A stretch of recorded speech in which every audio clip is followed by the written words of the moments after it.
This happened about 8 months ago, and I'm still trying to process it all. I'm using a throwaway because too many people know my main account. It's long, but I promise it's worth reading to the end. Everything I'm about to share is real, and I have documentation to prove it.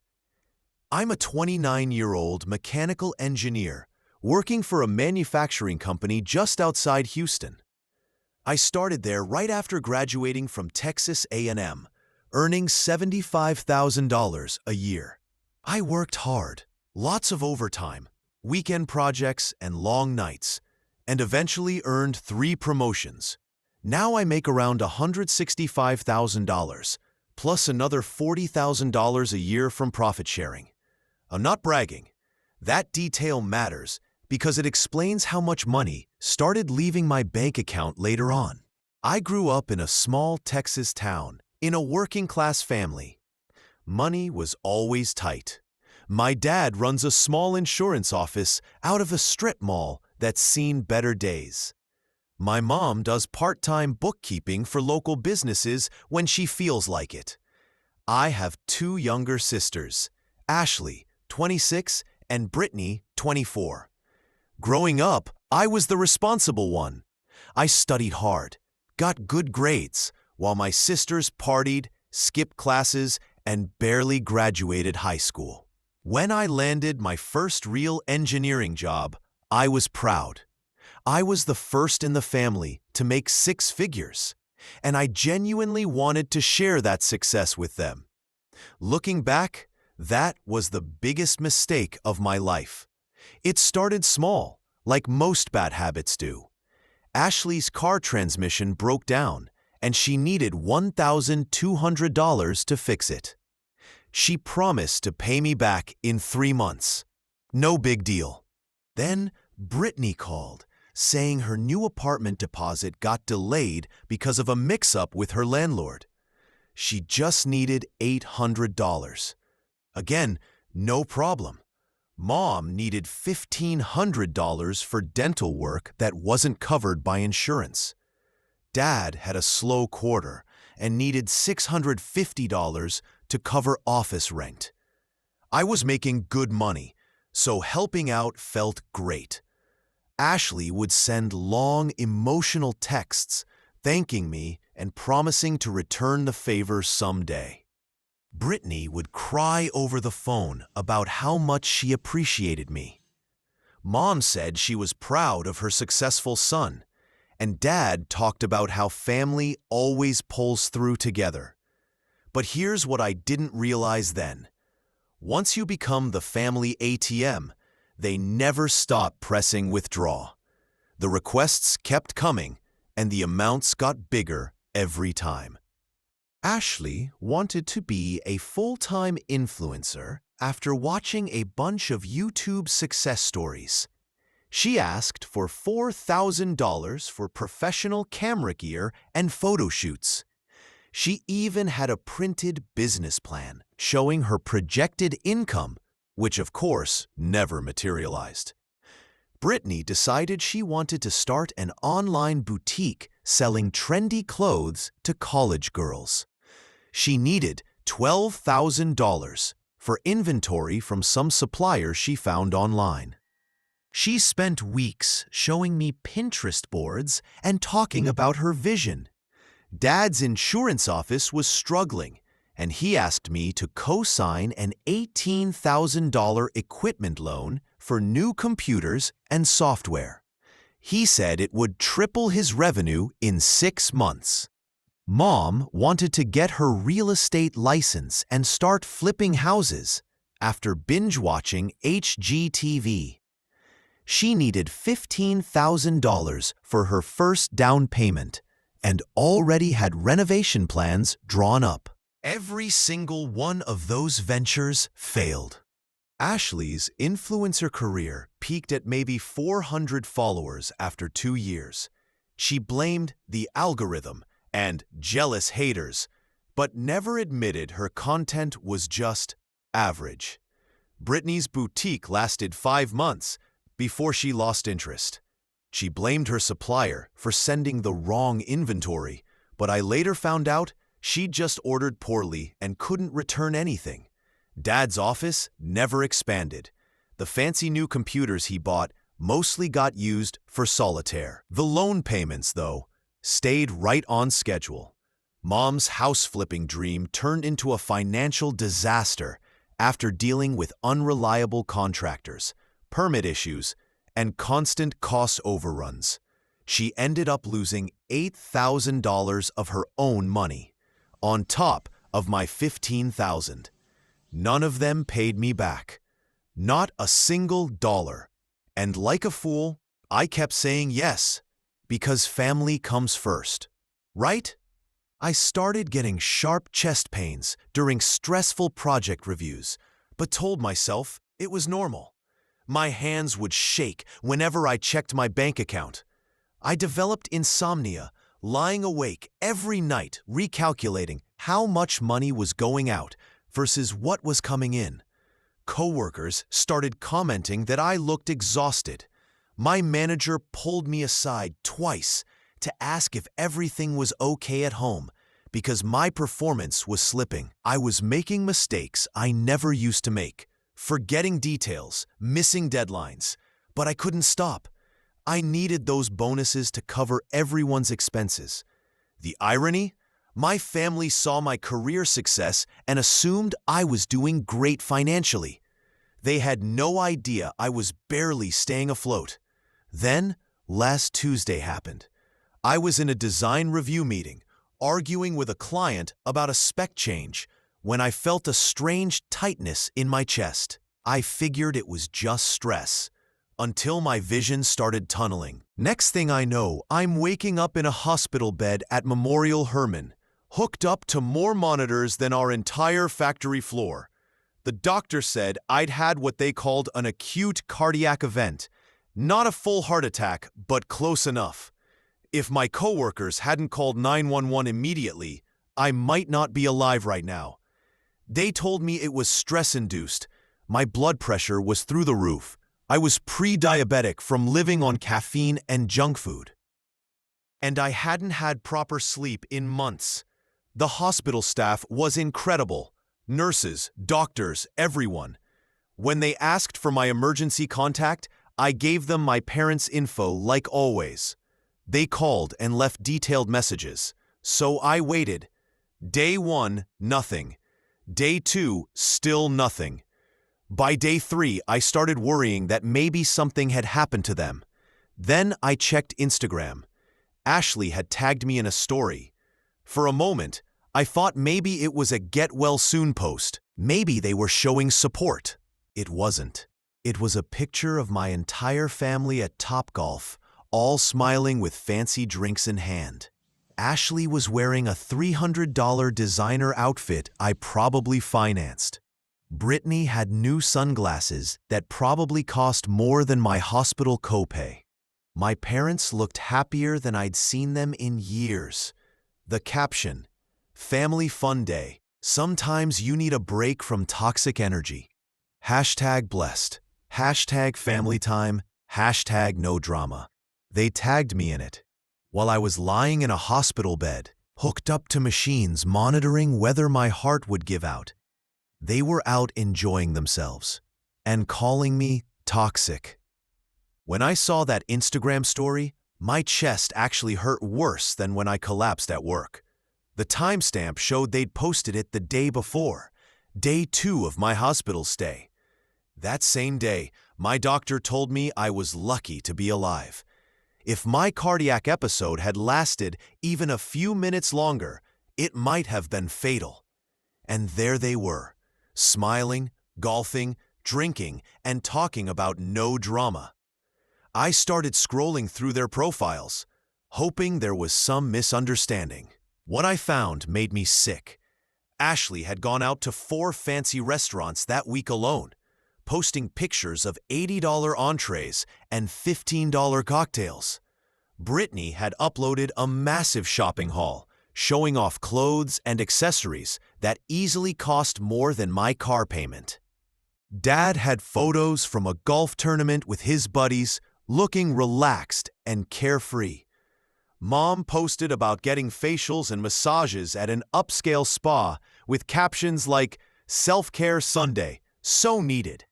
All of this while I was lying in a hospital bed, wondering if they were even alive because no one had called. That's when it hit me. They knew exactly where I was. The hospital had called and left messages. They just didn't care.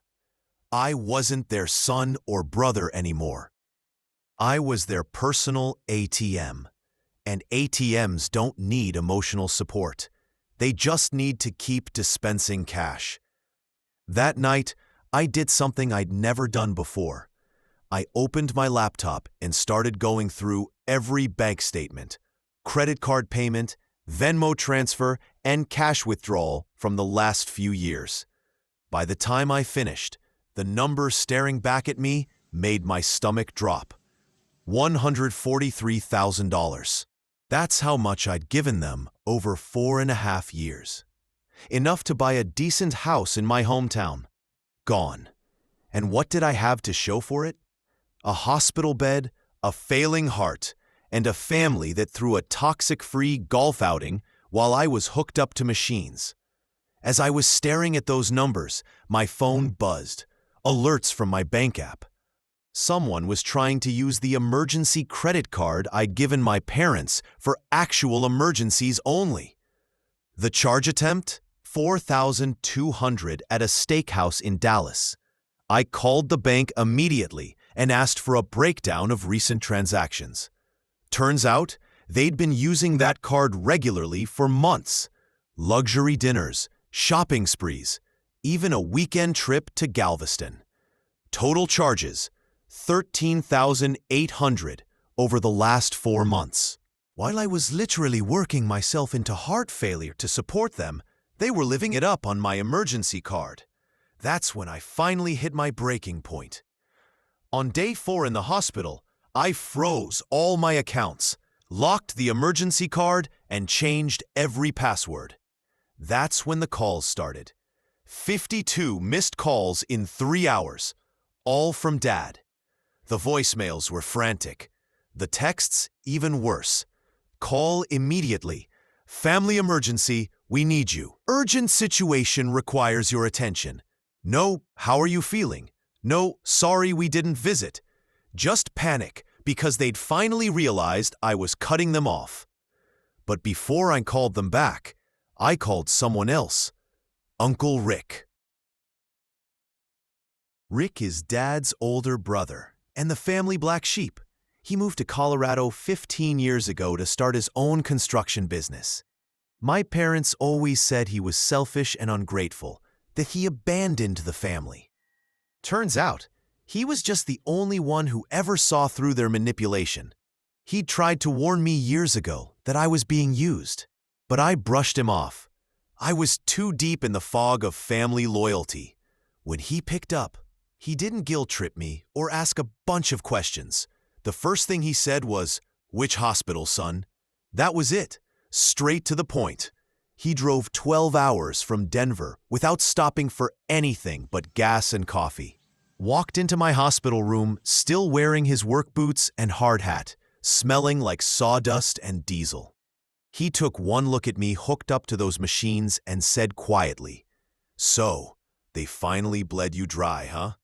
I was wondering when you'd wake up." Rick stayed for 4 days, sleeping in the uncomfortable visitor chair and refusing to leave my side.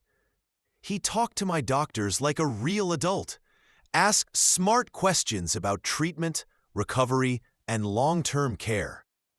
When insurance pushed back on covering my upgraded room, he handled it himself, quietly, without a show. Then on day 2 of his visit, he opened his laptop and said, "All right, kid, time to find out just how deep this hole goes." We started a full financial audit of my life. Rick has a business degree from UT and 20 years of experience running his own company.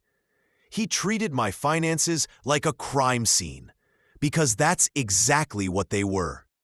What he uncovered made my blood run cold. My name was tied to 4 car loans, for vehicles I'd never even seen. 9 credit cards I never applied for, most maxed out. 3 personal loans with signatures that looked forged. 2 mortgages on properties I'd never visited. There were even automatic payments to utilities for 5 different addresses across Texas, places I'd never lived. And then came the kicker: insurance policies on cars, motorcycles, and even a boat. A boat I didn't even know existed. When Rick showed me the boat paperwork, my brain just stopped. The loan was in my name, registered under Dad's business address. The signatures looked like mine, but off. That's when Rick leaned back and said something I'll never forget. "They've been stealing from you for years, kid.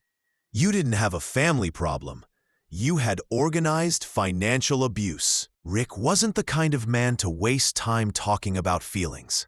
Once he confirmed the fraud, he made a few phone calls, jotted some notes, and told me, "Don't talk to them. Not a word. We're doing this right." The next morning, he went straight to the local police department with all the documents we'd gathered. Then, he called a lawyer, an old friend of his from Denver who specialized in financial crimes. Within a week, my family's entire empire of lies started to crumble. Turns out, they hadn't just used my credit to live lavishly. They'd built a full-on lifestyle around it. My dad's business, Thompson Property Solutions, entirely funded through my credit. My mom's luxury skincare startup, registered under my name. Ashley's college tuition, paid for through my student loan. Even Brittany's wedding venue deposit had my name on it. Rick and the lawyer helped me file reports with every major credit bureau, the FTC, and my bank. They froze every fraudulent account, subpoenaed statements, and launched a criminal inquiry. When my parents realized what was happening, the mask came off instantly. Dad left the first voicemail: "You ungrateful brat. After everything we've done for you, this is how you repay us?" Mom followed with her usual manipulation. "Sweetheart, we were just trying to help you build credit. You're overreacting. Family handles these things privately." And then came Ashley, hysterical, crying over the phone. "Do you have any idea what you've done? They could go to jail. You're ruining everything." Rick took the phone from me mid-call and said, "No, sweetheart. They ruined him, and now they're just facing the bill." After that, we stopped answering entirely. The investigation took months. The bank traced thousands of dollars in fraudulent transactions, fake signatures, and IP addresses linked directly to my parents' home. There was even surveillance footage from a dealership showing my dad signing a car loan using my name while bragging to the salesman that I owed him. By the time the DA got involved, the evidence was overwhelming. Dad was charged with identity theft, fraud, and forgery. Mom was hit with accessory and misuse of funds. Ashley and Brittany weren't criminally charged, but they were named in the restitution order for benefiting financially from the fraud. They tried to settle quietly, offered me forgiveness in exchange for dropping the charges. Rick told them to shove it. I didn't attend the hearings. I couldn't. Seeing them would have broken something in me all over again. Rick went in my place, sat through every minute, and texted me updates. When the verdict came, he only sent me 5 words.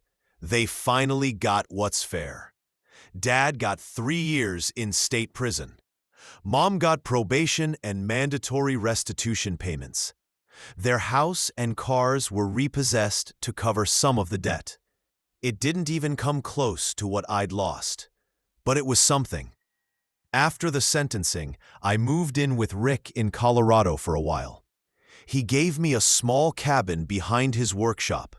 Nothing fancy, but quiet, safe, and mine. He refused rent and told me, "Your job right now is to get healthy and learn how to live for yourself." So that's what I did. I spent my mornings hiking, my afternoons in therapy, and my nights learning basic life skills I'd somehow skipped. Budgeting, cooking, even changing oil. Rick taught me how to rebuild credit, manage accounts, and spot red flags before they spread. Every once in a while, my phone would light up with messages from old friends or relatives saying my parents were devastated, that I should show compassion. I didn't respond, because compassion is a two-way street, and they paved theirs over with lies, debt, and betrayal. A few months ago, I finally got my credit score back into the 700s. The fraud is off my record. I've paid off every legitimate debt and started saving again, for the first time in years. The money I earn stays mine. Last week, I stood on the porch of that little cabin, watching the sun set behind the mountains, and realized something simple but powerful. Peace doesn't come from forgiveness. It comes from freedom. The freedom to walk away, to protect your boundaries, and to rebuild your life from the ashes of people who never deserved your love. My family might have taken my money, my trust, and years of my health, but they didn't get my future. Rick likes to joke that I'm the smartest fool he's ever met, and maybe he's right. But I'll take being a fool who finally learned over being the family wallet who almost didn't make it out alive.